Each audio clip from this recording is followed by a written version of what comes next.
A drizzle of olive oil. Add 1 diced eggplant. Add 1 chopped onion. Add 1 chopped leek. Add 4 diced tomatoes. Add salt. Add chili flakes. Add paprika. Add oregano. Add 400 grams of red beans. Add 2 cloves of garlic. Add sliced mushrooms.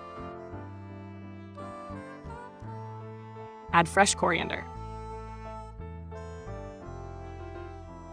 Cover and cook on low heat for 20 minutes. Add 3 eggs. Sprinkle with a pinch of chives over the eggs. Cover until the eggs are ready. In my case, I like them soft. It takes 3 minutes. Incredible. Serve with an egg on top.